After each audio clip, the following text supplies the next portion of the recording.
Salute, salute, salute. What's happening? It's Nocturnal Thoughts, man. This video is going to be a response video to Zone 6, the Enforcer.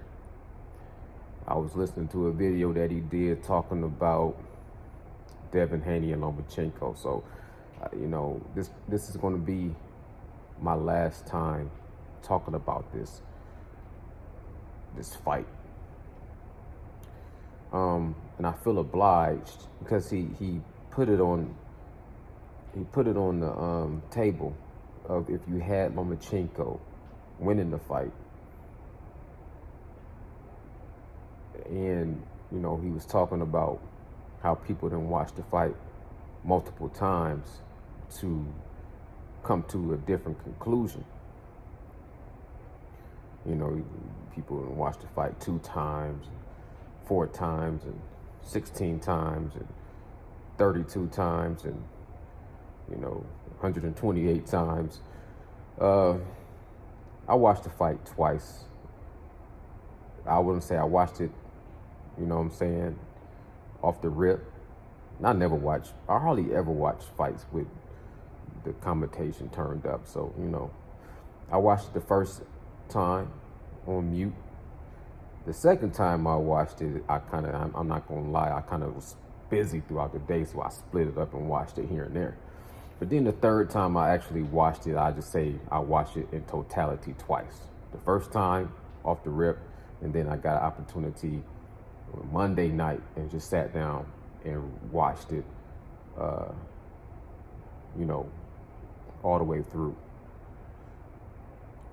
So, like I said, you could take 7-5 Devin Haney, you could take 7-5 Lomachenko, or you could take a draw, right? But when I first watched the fight, at the end of that fight, I said to myself and to one other person, I said, yeah, Loma got robbed. Now, why did I come to this conclusion? First of all, let me set the tone on this. My prediction was Devin Haney was going to win, and I said by split decision. So I'm rooting for Devin Haney to win.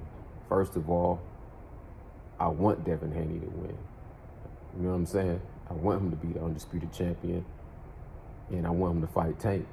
So I'm hoping that Devin Haney goes in there and puts on a boxing clinic.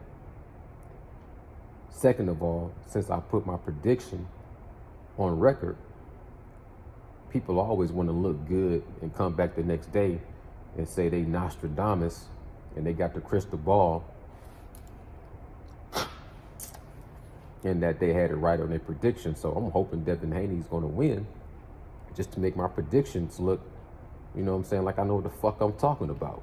People always, people put a lot into these predictions. I don't. I think the prediction part is just the icing on the cake. It's the fun part. I don't care about the predictions, but I like to be right just like anybody else like to be right. You know what I'm saying? But third of all, and this is what happened. This is why when I was watching Lomachenko win, in my opinion, this is why I considered myself not to be biasly swayed by wanting Devin to win or wanting Devin to lose or wanting Loma to win or wanting Loma to lose. I was swayed because on one hand, if Devin wins, I look like I know what the fuck I'm talking about based off my prediction. But on the other hand, I don't want Loma to win because what happened when Gervonta Tank Davis fought Ryan Garcia, me and my friend that I work with was talking about putting some money down on Tank to knock out Ryan Garcia in the 7th round. Matter of fact, Zone 6 was talking about he had Tank knocking out Ryan in the 7th round, which was close to what I was thinking.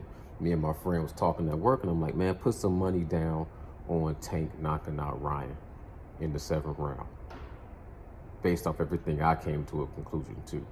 You know, we didn't do it. Last minute was like, nah. You know, I'm not no huge gambler. I don't gamble with my money like that. Didn't put the money down. What happens? Tank knock out Ryan Garcia in the 7th round, and I'm sitting there like, damn, I could have won me some little pocket change, right? Some little splurge money. So Lomachenko rolled around with Devin Haney, and I'm predicting that Devin Haney gonna win this fight and gonna outclass and outbox Lomachenko and win by decision, split or unanimous or majority or whatever the case. But Devin Haney gonna win. He got this in the bag. But then I started looking at everything leading up to this shit, looking at the All Access, looking at press conferences. I was damn near just waiting to see how these dudes looked on the scale. But when they did their first face-off, and all the energy that Devin was giving me and the energy that Lomachenko was displaying, something started telling me these styles gonna be difficult. Lomachenko gonna pull off an upset. Started talking to my friend at work, and I was like, we should put some money on Lomachenko. Right? At the end of it, after I made my prediction video, I had that moment of clarity when I'm like, Lomachenko gonna win. We should put some money on Lomachenko. And I thought about it right up to the fight, and then me and my friend once again said, nah, I ain't gonna gamble with the money. You know, just want to watch the fight as a fan. So the whole time I'm watching this fight, I'm thinking, if Loma win this fight, like I was thinking he would financially, I'm gonna be pissed off. Because now, once again, I could have won some money if I just would have trusted that instinct. And I'm hoping that Loma lose so that I'm not sitting here like, you know, counting money that I never had in my possession. So on one hand, I want Devin to win for my prediction and look good on YouTube. On the other hand, I want Loma not to win because I don't want to sit here and be mad that I didn't put some money down and win some money, because the odds was like 220 plus for Loma. So when I'm watching the fight, I'm watching it pretty much looking at Devin like, come on, Devin. Come on, Devin. And, you know, yeah, man, you can go round by round and give rounds to Devin for ring generalship and body shots and kind of controlling the majority of rounds. Yeah, you can say Lomachenko was fighting in spurts, or Lomachenko was fighting in flurries, or Lomachenko was trying to steal rounds. You can say all of that. You can say Devin Haney had a better first half and Lomachenko had a better second half, and then Devin Haney won the 12th round. You can say Devin Haney beat him the first 6 rounds, and then, you know, Lomachenko won 5, and then boom, you know, Devin Haney closed out the 12th round and finished. You know, you can say that you're supposed to take the belts off the champion. Yeah, I can dig that. That's old school. You got to beat the champion, take the belts. I dig all that. But I dig this too, man. I'm watching a younger dude, a bigger dude, who is supposed to be a boxing virtuoso, work behind that stick, work behind that jab, hit and not get hit. We're talking about, you know, the school that I was a part of, the Mayweathers versus Lomachenko. I'm gonna beat up on the amateur. And I watched all Access. I'm gonna watch, everybody gonna watch me beat up on the amateur. And if Haney was, his IQ and intelligence was where it could have been, should have been, that push, that set the tone also. Because if you was gonna go in there and try to use your size and use your strength and work that body and push him around and push him on his back foot, then you should have used a sneak attack. You should have been nice and polite on that face off. You should have finessed him and act like you was gonna do the jab. So face off, when y'all on the way in on the scale, you should have been like all cool and calm and collected, then came out in the first round and started to hit them, blast that body. But that push set the tone where like, okay, now you finna come in to bully, you finna come in aggressive, you finna come in trying to establish this dominance with your size, And Lomachenko was already making adjustments early. At the end of the first round, Devin Haney was in the corner getting caught clean. Every time Devin Haney did set the tone for most proportion of a round, but then that was not his style, and you could see little cracks in the foundation, little kinks in the armor. You could see it was like, one of my favorite movies is Troy. You know how you had Hector versus Achilles, and Achilles was like, at the end of it all, he was like, man, Hector was the toughest dude I ever fought. But you could see when they was fighting each other that, you could see who had the better skills. Hector was a bad motherfucker, but Achilles was just a perfect fighter. But you can see when they was fighting, that shit was competitive. But over time, you seen Hector getting tired, and you seen, Achilles start to dominate, and he tripped on that rock, and he was like, get up, I'm not gonna have my glory taken away by a rock. And then when he finished him, he stabbed him in his chest with the blade. Now, okay, we know Achilles killed Hector, but check it out. What if he didn't kill Hector? What if Hector would have fought him off just a little bit to where it would have been a neutral ending? Who would have been the victor? Who would have really been the victor? Achilles or Hector? Who would have really won that fight? It would have been a more of a draw, if anything. But, both guys would have walked away feeling like, I really didn't get the best of that guy. Devin Haney energy never looked like he felt like he got the best of Lomachenko. He looked so fucking surprised when he got that decision by the judges. And his energy when Shakur got into the ring was still more submissive, like, I'm just trying to get the fuck on up out of here. His energy wasn't as a champion. In the corner, he seemed befuddled at times. Okay, he go by round. Dev Haney secured 7 rounds, if you say so.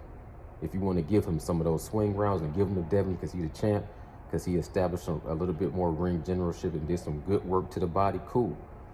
But I'm not going to act like he dominated. I'm not going to act like he white-gloved or whitewashed. What I say is he would get off good going to the body, and then Lomachenko would make an adjustment, start hitting off on the angle, throwing out a jab, snapping Devin Haney back, his head back, and that shit was more polarizing. You had the littler guy, the older guy, walking him down, clipping him. Then in the later rounds, you start to see Devin Haney really, like at the end of the 9th round, you can start to see Devin Haney panicking. In the 10th round, he started getting dominated. The 11th round, he started getting dominated. The 12th round, he kind of hold his ground. It was more of a neutral ending that you can give to Devin Haney because he kind of put a little bit more together, but he didn't dominate Lomachenko the 12th round. You can go the 2nd, 3rd, 4th, 5th round. A few. Devin Haney never really dominated a round. Every round that Devin Haney won was more of a close round that could have went either way, but depending on what you like. But mostly you kind of give to Devin because of, he was using his size, he was using a little bit more ring generalship, and he was trying to, with everything he could, throw some heavy shots to the body. And they did have somewhat of an effect on Lomachenko, but not the effect that they should have had. Not to the effect where by the later rounds, he's breaking Lomachenko down and walking him down and having him in the corner and beating him to a pulp. That just wasn't the case. It was a reverse. Devin Haney was wearing himself out trying to implement a style and be versatile. And what it ended up doing was exposing his flaws in his defense. The reason why he fights on his back foot is because he can't really maintain that style of being the aggressor.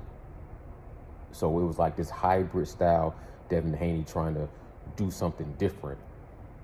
He was talking the whole time, talking big boy talk, talking big dog talk. I'm gonna show you. Even after the fight post conference, he kept saying it over and over. I proved myself. But what did you prove? You fighting against a smaller guy, an older guy, and you mean to tell me that at the end of that fight, you got the decision, which was somewhat of a gift. I'm not gonna say robbery. You got the decision which is somewhat of a gift, and you should feel gifted, but you shouldn't feel like a dominant champion that should be talking like, I just put out a warning for everybody else to see what's gonna happen to them if they step into the ring with me. Like Tank put out a warning when he put Ryan down, and he get to barking at everybody else like, okay, line him up, I'm gonna knock him down. What Devin gonna say the same thing when your dad is talking all this shit about how you gonna knock Gervonta Tank Davis out or how you gonna beat Shakur Stevenson. Now, like I say, robbery, I wouldn't say robbery. Even though I would say robbery because this is boxing terminology. Robbery gets thrown out there pretty easily for every little thing. Just like duck. This dude is a duck. That word gets thrown out just easily. Words that we have in boxing vocabulary usually get used very fucking cavalierly, right? So I say the word robbery because I don't have a really another word to replace it other than gift. I feel like this, like highway robbery and robbery. If I go in a bank masked up and I stick a pistol in somebody's face and take money out and dip off, get on the highway and try to get away, exit strategy, that's highway robbery. If I go into the Dollar General store and take a damn penny out of the tip jar, it's still robbery, it's still a crime. The fight could have went either way. I don't like when people do score for Lomachenko, all of a sudden you get a bunch of Devin Haney channels talking about the guys that went for Loma don't know shit about boxing or they hate Devin Haney. That don't make no sense to me. And then vice versa on the other extreme side, the Loma fans that's going stream saying, oh, highway robbery and Devin Haney's this and Devin Haney's blah, blah, blah. I mean, all that extreme shit on this extreme or that extreme, you know, that ain't never been my style. No way. I'm nonchalant and cool, and I can play most shit down the middle. You know what I'm saying? Even Steven, because this is boxing. It's supposed to be competitive. Most shit supposed to be 50-50 with a slight edge. You know what I'm saying? It's not supposed to be a dominant blowout because that's not entertaining. But when you just look at a boxing match and you be like, oh, you trying to put street rules to it. This ain't no street fight, backyard fight, da-da-da. Well, boxing, at the end of the day, is supposed to be parallel to life, and it is really a fight. So all the referee and the judges and the point system, I get all that, respect all that. You got to learn all that if you're going to love the sport of boxing and been watching it since you was a kid. You got to understand how rounds break down, 10-9 round and 10-8 rounds and 9-9 rounds and 10-10 rounds. When the motherfucker get a knockdown in the second round, you got to kind of understand all the little scoring shit. But you still got to apply general logic to a fight too. Who look like they getting their ass whooped? Who would you rather be in that fight?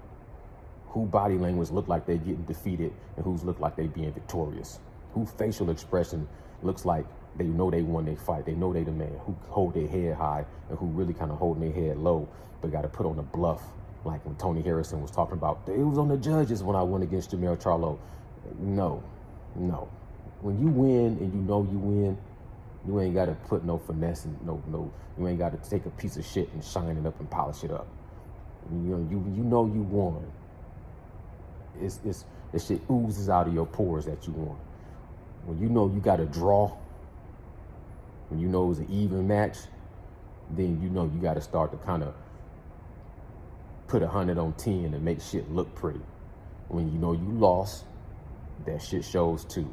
And where I'm looking at from Devin Haney, he kind of looked like he broke even in his mind or sort of lost in his mind, especially his body language. When Shakur got into the ring, he wasn't still riding a high of being a champion. He was, I'm number one. I'm number one. Nah, man. Number one don't, like when Lomachenko had his tough fight against Jermaine Ortiz, Haney was quick to jump in the ring and getting up in his face and talking about, okay, I'll challenge you too. So when Shakur get in the ring with you, you fucking exit stage left. Now that let me know if the judges would have went the other way and would have gave Loma that fight, and Shakur would have gotten in the ring to talk to Loma, Loma would have gave that man an opportunities for them to talk some shit back and forth into the ring, and Loma don't even speak English that good. Devin Haney won the fight. He the undisputed champion and still, so we salute him. But if you felt like Loma won and you scored it for Loma, that don't mean you a racist. That don't mean you a fucking coon. And it don't mean that you don't know shit about boxing. It just means when you seen that fight, you seen this young, big, you know what I'm saying, talented dude getting dominated in 2 solid rounds, getting beat on the end of every other round, and looking clumsy at sometimes, throwing big shots and missing. Some of the tricks that you seen him use on other fighters not work on Lomachenko. Just little shit like that, it glares to me. And I felt like he shouldn't have got the nod. Or if anything, he could have got the draw, and then the draw, he still would have left with his belts. His head could have been held high, and then they could be talking a rematch. And I think, and as a matter of fact, I think in a rematch, he comes more improved. He should be able to beat Lomachenko a little bit more soundly. But if you don't even take that risk, and if Lomachenko can go to the well one more time and find that the well is full, and he might beat Devin Haney the second time. So at the end of the day, it is what it is. I salute both fighters. They always say let the best man win. I felt like that fight, the end of it, didn't reflect the best man winning.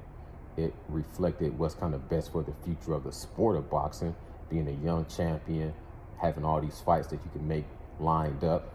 I don't really think it got nothing to do with race. So other people that's taking it to the race, I feel like that shit is on another lane. I'm not in that lane. I'm in the lane that say, I wanted Devin to win. I'm happy that he won. But when I watched that fight, he didn't win. He just got the victory. I don't think Lomachenko was robbed. And if he was robbed, I'm not going to cry no river for him. I'm not going to go on no campaign and advocate for Loma to get his belts and all that shit. I'm going to say, shit, tough titty. Motherfuckers, I done seen worse robberies. That's another thing historians got to say. If you think this is robbery, you go back to this, and you go back to this, and go back to this. No, that's cool, man. Look, it wasn't a robbery. But Loma could have won, and nobody should have been able to complain that Loma won. If Loma would have won, as close as that fight was, if Loma would have got the victory, the extreme Devin Haney fans would have been saying that was a robbery for Loma. So I could expect for the extreme Lomachenko fans to say it was a robbery when it goes the other way for Devin to win. That's extreme. That's how extreme people think. And in my opinion, I think Loma should have won. I can see the argument for Devin Haney to win. I can see that Devin Haney is the champ. I can see that Devin Haney did some good body work and he controlled some big chunks of the round. But the small fragments that he gave away when Lomachenko would fight in spurts or flurries, and shits didn't look good at all. You ever drove through a whiteout before? You ever went when you was driving and it was all clear and then all of a sudden it was just a whiteout and you can't see shit and you just blinded? That's how it was. In my opinion, Devin Haney seemed like he would be in the cruise, driving just fine. Everything looks nice and clear. And next thing you know, he in a fucking hailstorm, getting swarmed and getting popped and getting snapped back and all over the place. And it's for him to be establishing his dominance and to be the king and to be the pound for pound and to be calling motherfuckers a sore loser and be pushing motherfuckers at the damn face off and to have his dad go on this fucking, all these YouTube channels acting like his son can't be beat by nobody, ain't never lost in sparring, ain't never been dropped, ain't never been hurt, ain't never been rocked. I take all that shit into totality. I don't just look at the judges' scorecards and say, round 1, Dev. Round 2, Dev. Round 3, Lomachenko. That shit don't work like that. Judges always, to me, they got all them swing rounds and then they wait to the end of the fight. And then they go back and they start scribbling shit in. And usually when it's a huge robbery, the motherfuckers take 30 minutes to turn in their scorecards. This wasn't a huge robbery, but, you know, Loma's still in a way. He got robbed. But it's cool. It's cool. You know, boxing wins. That's my thoughts. Salute.